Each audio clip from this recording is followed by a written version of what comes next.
নমস্কার, আমি স্বাতী পাহাড়ি। এই যে চলে এলাম আজকে রান্না করতে। এই যে চিংড়ি মাছটা ভেজে রেখেছি, ফুলকপি আলু ভেজে রেখেছি, চিংড়ি মাছ আর ফুলকপি দিয়ে ঝোল করব। এই চিংড়ি মাছটা লাল চিংড়ি, মানে সমুদ্রের চিংড়িটা।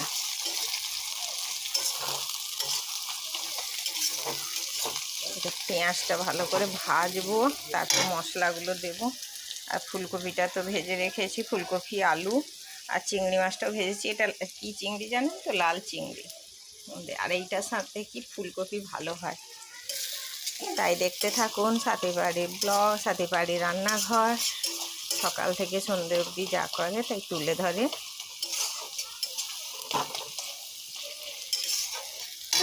শীতকালে তো ফুলকপি, বাঁধাকপি, ওলকপি এগুলো উঠবেই।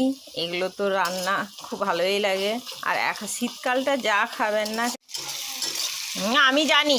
কী রে মা, মা রে কী হয়েছে রে? ভুতু ভুতু, আমি ইয়ে করে লিব নি, এত টাকার মাছ। এই যে টমেটো আর পেঁয়াজ এই যে গলছে।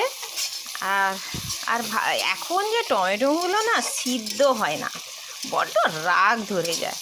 এই যে মানে ততক্ষণ থেকে পেঁয়াজ ভাজছি আর টমেটো ভাজছি। আর টমেটো মানে না গললে তরকারিতে যেন তাকিয়ে আছে।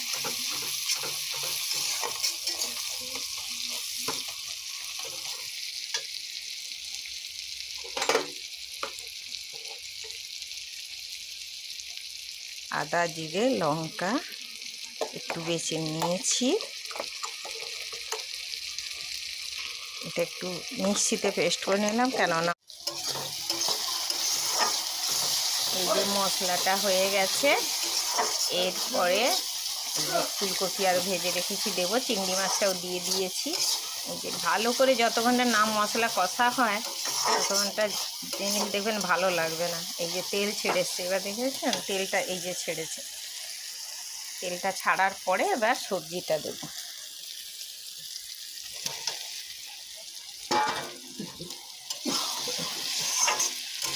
সবজিটা দিয়ে এটা নাড়তে থাকবো, তারপরে জল দেবো, অল্প জল দেবো, ভেজে রেখেছি। বা আসলে রান্নাঘর নেই তো, একটা ঘরের মধ্যে রান্না বান্না দেখাতেই পারি না, কী করবো।